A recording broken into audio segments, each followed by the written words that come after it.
por este Buenas espacio. Gran noches. resumen el que acabas de hacer de los resultados del índice de paz. No, pero los detalles los tienes tú. Para empezar, evidentemente el tema de los desaparecidos incluso de la lista, siempre ha llamado la atención, no solamente por la falta de atención, sino porque ya a veces no se busca a las personas desaparecidas, no se levanta un reporte de búsqueda, no se cruzan las listas de personas desaparecidas y encontradas, o no hay justicia, ya no se persiguen, ya no hay una fiscalía que está revisando los casos. Por ejemplo, los levantados en Sinaloa, una cosa normalizada incluso para el gobernador.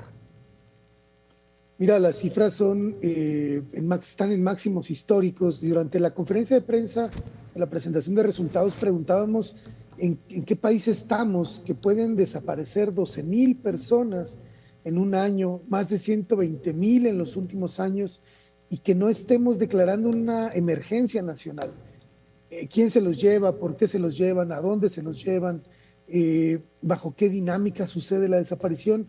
Es increíble que que nos quedemos tan tranquilos teniendo esta crisis severa de desapariciones. Ahora, hablas de un gasto por persona de 37,000 pesos. ¿Eso es lo que nos cuesta a cada uno de nosotros? ¿Cómo lo miden? Mira, partimos de la premisa de que los eventos de violencia distorsionan el dinamismo económico, alteran el comportamiento económico de las personas, de los negocios, de las familias. Pensemos que es asesinado un joven, como ha sido muy común, desafortunadamente, un joven es asesinado. Entonces la familia tiene que atender, llevarlo al hospital, tal vez preparar un funeral si muere, perseguir a los sospechosos, procesarlos, meterlos a la cárcel. Todo lo que implica para los negocios y los comercios en el entorno va acumulándose en una bolsa, e incluso la pérdida de inversiones extranjeras, inversiones nacionales, consumos, proyecciones a futuro de esta persona que perdió la vida, que no contribuirá a la economía. Todo esto lo vamos acumulando bajo una metodología muy compleja y llegamos a estos números que tú acabas de compartir. Ahora, me llama la atención la leve mejoría que reportan. Explícanos un poquito a partir de qué. Mira, llevamos 11 años midiendo estos indicadores, lo cual nos permite trazar tendencias de largo plazo y también medir las variaciones interanuales, es decir, año con año. Hemos encontrado que algunos indicadores, como el homicidio, llevan 4 años disminuyendo, lo cual es una buena noticia. Sin embargo, estas mejorías suceden en el marco de tendencias negativas en el largo plazo. Me decía, el homicidio bajó 5% el último año, pero ha empeorado 54% en los últimos 9 años, lo cual pues nos dice que aunque ha habido mejorías leves, no son suficientes. Tendríamos que ver estrategias mucho más eficaces, mucho más complejas que atiendan los fenómenos de violencia. Ahora, ¿cuáles son las sugerencias para la gente en términos de cuál es la política de seguridad en la que debería de encaminarse México, más allá de quién gana las elecciones? ¿Cuáles son esos puntos clave que hay que mejorar, no solamente en seguridad, sino también en procuración de justicia? Sí, nosotros lo que proponemos de inicio es una mirada hacia la paz que sea compleja, sistémica. No podemos atender un solo fenómeno porque estos fenómenos están interconectados. Estamos frente a una crisis de crimen organizado, de homicidios, pero también una crisis de violencia interpersonal.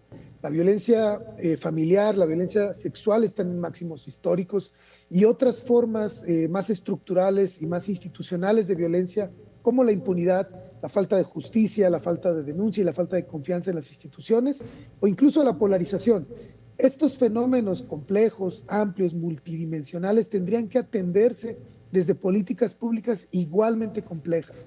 Nuestro llamado a las personas que están compitiendo por la presidencia de la República es que quien quiera que gane convoque a un pacto nacional, a un acuerdo nacional que vaya habilitando las energías y las fuerzas de los actores sociales. Hoy tenemos un país dividido, polarizado, en el que no colaboran los sectores sociales del país, y así es muy difícil que superemos esta crisis de violencia.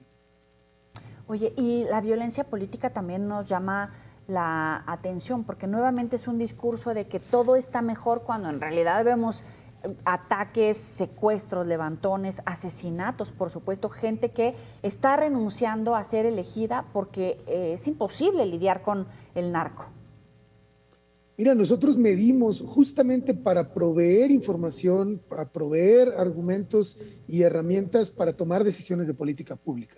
Ya sabemos, porque hemos estudiado estos fenómenos por años, otras organizaciones también lo han hecho, sabemos que conforme se acerca la jornada electoral, se va recrudeciendo la violencia. Sabemos que los niveles más vulnerables están en el orden municipal. Sabemos también que quienes compiten para cargos del Poder Ejecutivo a nivel local o que participan en gabinetes o en presidencias municipales, es decir, el Poder Ejecutivo, también son vulnerables. Y sabemos además que son mucho más vulnerables los partidos que juegan en oposición. Si en un territorio, en un estado, en un municipio gobierna el partido A, entonces quienes son más vulnerables son los competidores políticos de los partidos B, C, D, etcétera. Toda esta información, si se utilizara para prevenir violencias, para proteger a las candidatas y candidatos, podrían reducir este escenario de violencia política en el que tenemos más de 70 homicidios de personajes políticos en un año. Te agradecemos, Carlos Juárez Cruz, director del Instituto para la Economía y la Paz para México, estos minutos para el auditorio de Mega Noticias. Buenas noches. Muchas gracias. Solamente si me permites nombrar la descarga del índice de paz. Claro. Nuestro reporte está en indicedepazmexico.org. Es gratuito y hay muchísima información, muchísimos datos. Gracias, Carlos.